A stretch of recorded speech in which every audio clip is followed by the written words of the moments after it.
Hello बच्चों, आज हम अपनी क्लास में चैप्टर 7 की एक्सरसाइज 7.2, ये आपकी नई बुक के चैप्टर 7 है वो एक्सरसाइज है।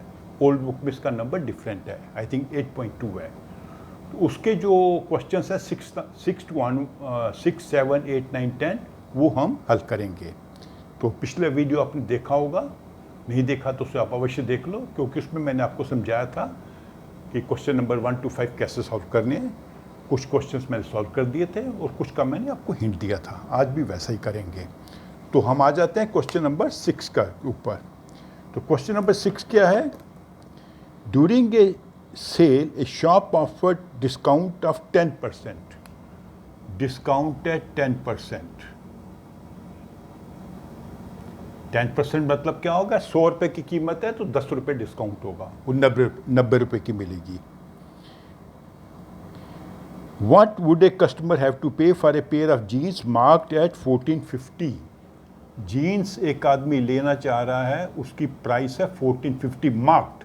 मार्क्ड मतलब जो लेबल के ऊपर प्राइस लगी हुई है, और इसी के ऊपर हमको डिस्काउंट मिलेगा। तो कितना डिस्काउंट मिलेगा इसके ऊपर हमको? 10%। 10% का मतलब क्या होता है? 10/100 इंटू 1450 इज इक्वल टू जो 145। तो मतलब इसकी प्राइस क्या हो जाएगी? इसकी प्राइस हो जाएगी 1450 माइनस 145, तो ये हो जाएगा 1305।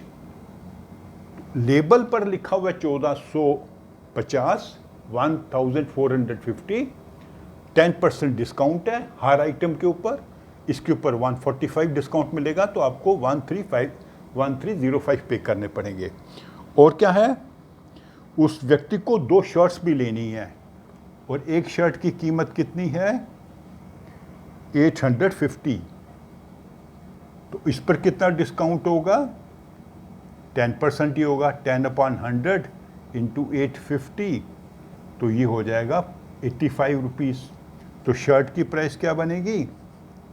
850 माइनस 85, तो ये हो जाएगा 5, 5, 10, 1, 8, 9, 6, 15, 1, 765।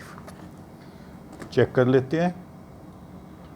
850 माइनस 10%, 765। तो अब इसको 2 शर्ट्स लेनी है, तो 2 शर्ट्स की प्राइस क्या होगी? 765 इंटू 2, 130, 1, 7, 2, 1530। तो इतना पैसा पे करना पड़ेगा उस शर्ट के लिए, इतना पे करना पड़ेगा जीन्स के लिए। तो टोटल क्या पे करेगा वो? 1305 पे करेगा जीन्स के लिए। ये जीन्स हैं और शर्ट्स हैं 1530 के लिए। टोटल प्राइस उसको पे करनी पड़ेगी 2835। तो जब भी आपको डिस्काउंट निकालना होगा, तो जो उसकी मार्क्ड प्राइस है या लेबल प्राइस भी कहते हैं उसको, जो उसके ऊपर लेबल लगा हुआ, उस प्राइस के ऊपर आप डिस्काउंट कैलकुलेट करके उसकी वैल्यू निकालेंगे, जो हमेशा कम होगी। डिस्काउंट मतलब आपको सस्ते में मिल रहा है। तो ये हो गया आपका क्वेश्चन नंबर 6।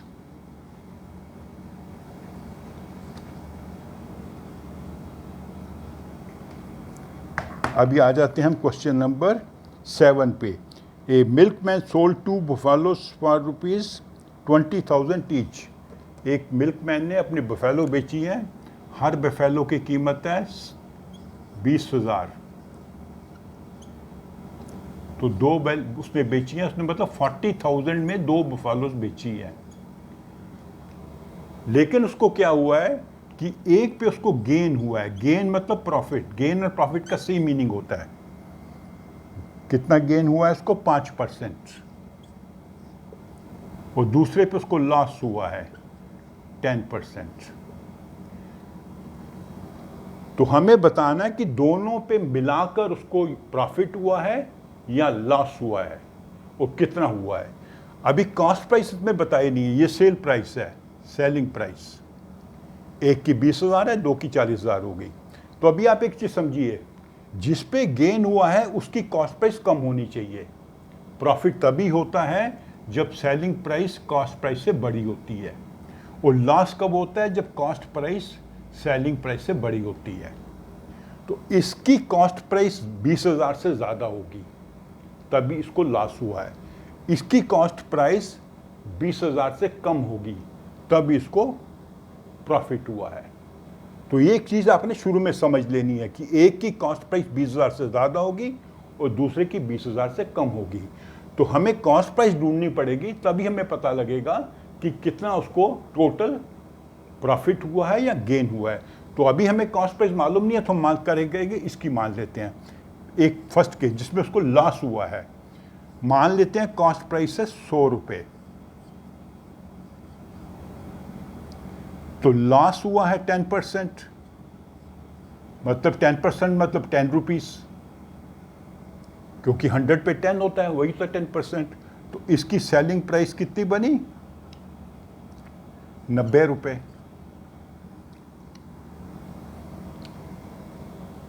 ओके, 100 रुपये हमने कॉस्ट प्राइस माना, उसको 10 रुपये लॉस हुआ है बिकॉज लॉस इज 10%, तो सेलिंग प्राइस निकली 90 रुपये। अब if selling price is 90 rupees तो कॉस्ट प्राइस है 100। If selling price is 1, unitary method, कल भी हमने वीडियो में ये चीज़ सीखी थी, many to one, one to many. तो यहाँ पे डिवाइड करना पड़ेगा क्योंकि हमने 1 रुपया माना है सेलिंग प्राइस और सेलिंग प्राइस है 20,000 रुपये, तो हमें 20,000 से मल्टीप्लाई करना पड़ेगा। तो ये उसकी कॉस्ट प्राइस है, इतने में ये उसने भैंस खरीदी थी और 20,000 की बेची। जिसको कैलकुलेट कर लेते हैं ज़रा, ये होगा 20,000 इंटू 100 डिवाइडेड बाई 90, तो ये करीबन बनता है 22,222 रुपये 22 पैसे। ये उसकी कॉस्ट प्राइस थी 22,222 रुपये 22 पैसे में, और उसने 20 बेची कितने में? 20,000 में, कम पैसों में बेची, तो इसको लॉस हुआ। ठीक है, इसको भी हटा देते हैं, हम सिर्फ ये प्राइस नोट कर लेते हैं। कॉस्ट प्राइस क्या है? एक की भैंस की 22,222 रुपये 22 पैसे। ठीक है, अभी दूसरे पे आ जाते हैं। दूसरे में भी हम वही मानेंगे कि उसकी कॉस्ट प्राइस भैंस की है 100 रुपये, तो वहाँ पर उसको हुआ है प्रॉफिट कितना? 5%। 5% का मतलब 5 रुपये, तो उसका सेलिंग प्राइस क्या निकलेगी? 100 + 5 105। 100 रुपये की भैंस खरीद के उसने 105 में बेची, तब इसको 5 रुपये का प्रॉफिट हुआ। अब वही मेथड जो लगाएंगे, इफ़ सेलिंग प्राइस है 105 तो कॉस्ट प्राइस होगी 100। If selling price is ₹1, cost price हो जाएगा 100 डिवाइडेड बाई 105। अगर 20,000 है तो वो बनेगी 20,000 से मल्टीप्लाई कर दिया। ये यूनिटरी मेथड होता है, ये हमने कई बार यूज़ किया है।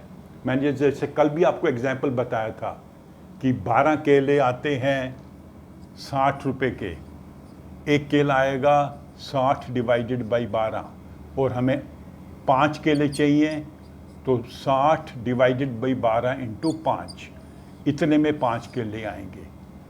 यूनिटरी मेथड होता है, पहले हमने 1 की वैल्यू निकाली, 1 से हमने 5 की वैल्यू निकाली, तो यहाँ पे हमने 1 रुपया कॉस्ट प्राइस सेलिंग प्राइस माना, तो ये उसकी वैल्यू निकली, और 20,000 सेलिंग प्राइस है तो कॉस्ट प्राइस इतनी होगी। तो इसको भी डिवाइड करके देख लेते हैं, 100 इंटू 20,000 डिवाइडेड बाई 105, इसकी कीमत बन रही है 19,076 47.62 पैसे। ये उसकी कॉस्ट प्राइस थी और उसने 20,000 में बेची, उसको लाभ हुआ। ठीक है, अभी हम इसको हटा देते हैं, इसको भी तो अभी एक गाय की कॉस्ट प्राइस इतनी है और दूसरे की कितनी है 19,047.62। दोनों की कॉस्ट प्राइस क्या पड़ी उसको 224 628 729 224 628 729 426 2 9 2 11 1 40। तो उसने दोनों भैंसें खरीदी थी 41,269.84 में, क्योंकि एक की कीमत है 20,000 से ज़्यादा और दूसरे की 20,000 से कम, और बेची उसने कितने की 40,000 की। तो कितना उसको लॉस हो गया, कॉस्ट प्राइस ज़्यादा है सेलिंग प्राइस कम है, तो ये होगा 1269.84, इतना उसको लॉस हुआ। तो इसमें हमने क्या किया, हमने दोनों भैंसों की अलग अलग कॉस्ट प्राइस ढूंढी। अलग अलग क्यों ढूंढनी पड़ी, क्योंकि एक पे लॉस हुआ है एक पे प्रॉफिट हुआ है। जिस पे लॉस हुआ है उसकी कॉस्ट प्राइस 20,000 से ज़्यादा है, जिस पे प्रॉफिट हुआ है उसकी 20,000 से कम है। फिर दोनों की कॉस्ट प्राइस बन गई 41,269.84 और दोनों की सेल प्राइस है 40,000। सेल प्राइस कम है तो ये लॉस है, उसका आंसर होगा लॉस 1269.84। तो ऐसे जब आपको क्वेश्चन आएंगे, कई बार आ जाएंगे कि 2 कारें खरीदी या 2 स्कूटर बेचे या 2 ट्रैक्टर बेचे या 2 बैल बेचे, तो आपने दोनों की अलग अलग कॉस्ट प्राइस ढूंढ के फिर टोटल प्रॉफिट या लॉस ढूंढना है। ओके, इस क्वेश्चन ऐसे क्वेश्चंस को प्रैक्टिस करनी पड़ेगी आपको, ताकि आपको पूरा कॉन्फिडेंस आ जाए कि इन क्वेश्चंस को कैसे सॉल्व करते हैं। फिर आ जाते हैं क्वेश्चन नंबर 8 पर।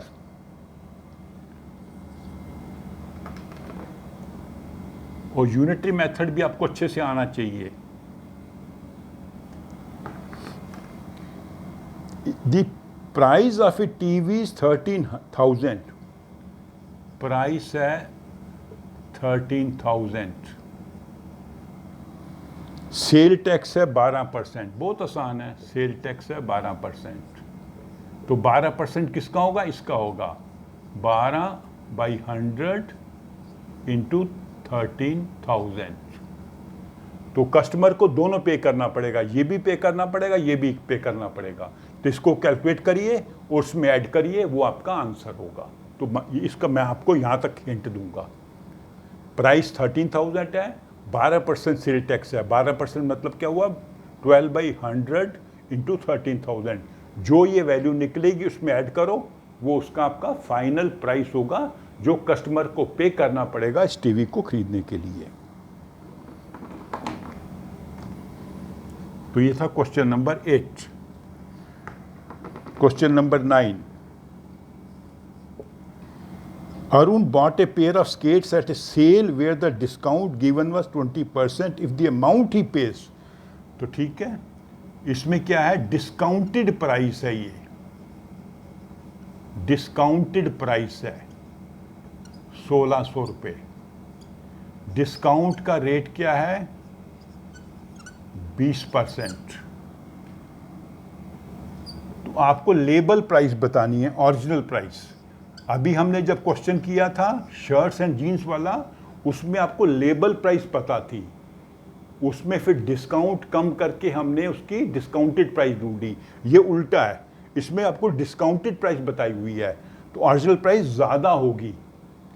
ओरिजिनल प्राइस जो है ज़्यादा होगी, वो आपको ढूंढनी है।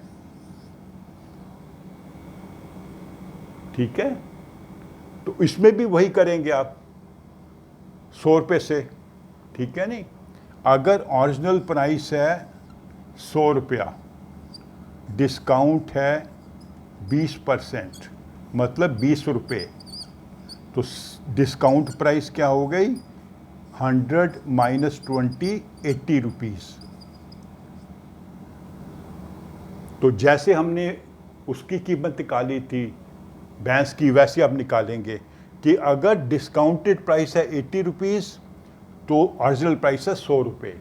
अगर डिस्काउंटेड है 1 रुपीज़ तो 100 डिवाइडेड बाई 80, और अगर है डिस्काउंटेड प्राइस 1600 रुपया तो 100 डिवाइडेड बाई 80 इंटू 1600। तो मैं यहाँ तक आपको करके दे रहा हूँ, मैं आपको सिर्फ ये बता रहा हूँ कि इस मेथड से आपने करना है। आपने मान लिया कि ओरिजिनल प्राइस है उसकी मार्क प्राइस लिखा हुआ उसने, एक्चुअली मार्क प्राइस, मार्क मतलब जो उस पर लेबल पे लिखी हुई है मार्क्ड प्राइस, तो इसको भी कर देते हैं मार्क्ड प्राइस। MP का मतलब मार्क्ड प्राइस, जो लेबल पे लिखी हुई है। अगर ये हमने अज्यूम किया है, माना है कि अगर मार्क प्राइस 100 रुपया है, डिस्काउंट 20 हो जाएगा, तो डिस्काउंटेड प्राइस हो जाएगी 80 रुपये। तो इसको यूज करेंगे आप ये निकालने के लिए। ठीक है, थोड़ा प्रैक्टिस करिए।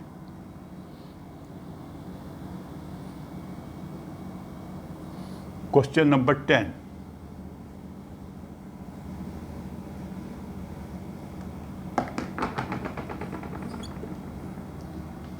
आई purchase hair dryer for 5400 rupees.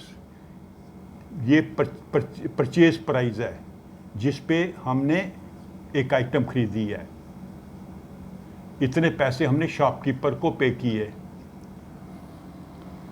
इसमें टैक्स इंक्लूडेड था, वैट भी टैक्स ही होता है 8% पे। तो आपने बताना है कि वैट्स के पहले क्या प्राइस थी, मतलब किस प्राइस के ऊपर टैक्स लगा के हमें ये 5400 पे करने पड़े। तो इसकी मान लीजिए ओरिजिनल प्राइस कहते हैं, वो हमको ढूंढनी है। तो इसका एक तरीका ये भी मैं बता सकता हूं आपको, let original price be X। ठीक है, जो उसके ऊपर लेबल लिखा हुआ है उसकी प्राइस है X। X के ऊपर टैक्स कितना लगा, 8%। 8% का मतलब क्या होता है, 8/10 इंटू X। ये जो अमाउंट है इसका 8% टैक्स है। तो दोनों को ऐड करेंगे, X plus 8X/10 is equal to 5400। जो उसकी लेबल प्राइस है हमने उसको माना X, उस प्राइस के ऊपर 8% हमको टैक्स पे करना पड़ा। 8% होता है 8/10 ऑफ X, 8/10 ऑफ X। इन दोनों को ऐड कर दिया, ये उसकी प्राइस है, ये टैक्स है, टोटल बन गया 5400। तो इसको सॉल्व कर लेते हैं। ये 10 LCM बन जाएगा, ये हो जाएगा 10X plus 8X is equal to 5400। तो क्रॉस मल्टीप्लाई कर देते हैं, ये हो जाएगा 18X। 10X plus 8X, 18X is equal to 5400 into 10। ये जो 10 है क्रॉस मल्टीप्लाई करके इसको मल्टीप्लाई कर दिया, यहाँ पे ये डिनोमिनेटर में था, यहाँ ऊपर आ जाएगा। फिर X की वैल्यू कैसे निकलेगी,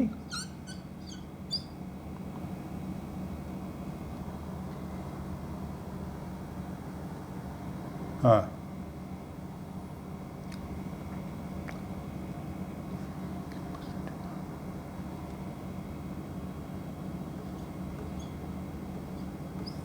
डिवाइडेड बाई 10। ये क्या गड़बड़ हुआ इसमें,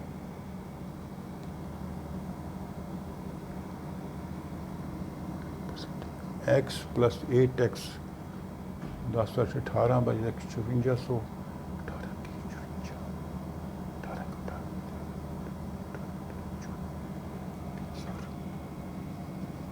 18 3 8 24 3 कम 3 24 2 3 कम, इसको कर लेते हैं 5400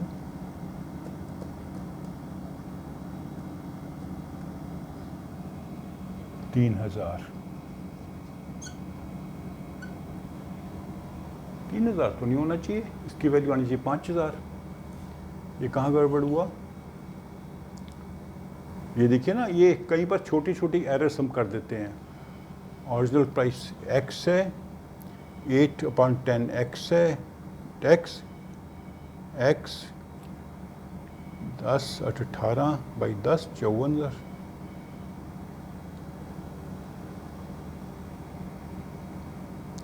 5410 बिठा रहा हूँ।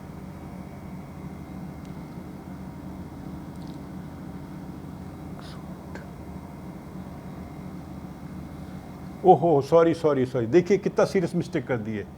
इन चीज़ों को आपने ध्यान रखना है, यही गलती होती है। ये है 8/100,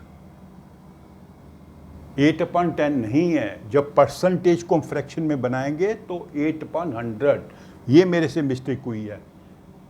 इतनी बार मैं आपसे बोलता रहता हूँ कि छोटी छोटी मिस्टेक्स हो जाती हैं, आपको पता होता है फिर भी मिस्टेक्स हो जाती हैं।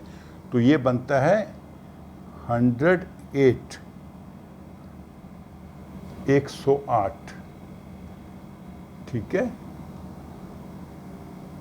तो ये हो जाएगा भी 54,000 डिवाइडेड बाई 108, 5000। तो इसकी जब कैलकुलेट करेंगे आप, ये यहाँ भी ज़ीरो, सॉरी अगेन ज़ीरो, तो ये इसके हो जाएगा, इसको ज़ीरो से मल्टीप्लाई करना है, एक ज़ीरो और लगेगा, तो ये बन जाएगा 50,000। 108 से डिवाइड करना है 5000।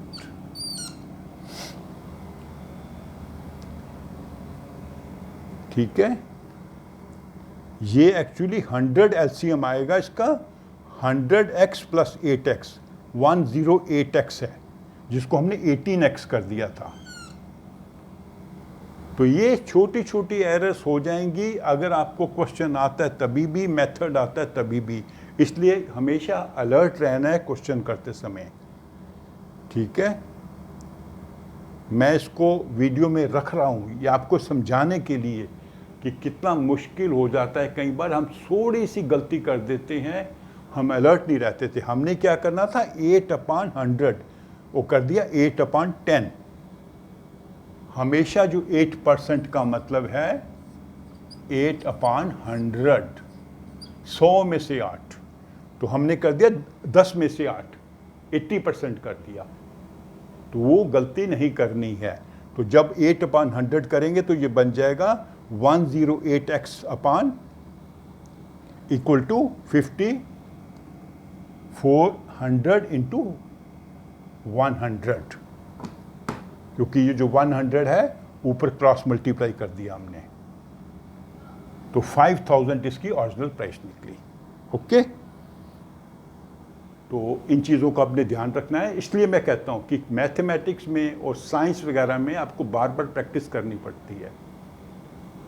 जब आप बार बार प्रैक्टिस कर लेते हैं फिर आपको पता लग जाएगा कि कहाँ मेरे से मिस्टेक हो जाती है, और उन मिस्टेक को फिर आप आगे से अवॉइड कर सकते हैं। तो मेरी इस वीडियो को लाइक करें, शेयर करें अपने फ्रेंड्स के साथ, और मेरे चैनल को सब्सक्राइब भी करें। Thank you.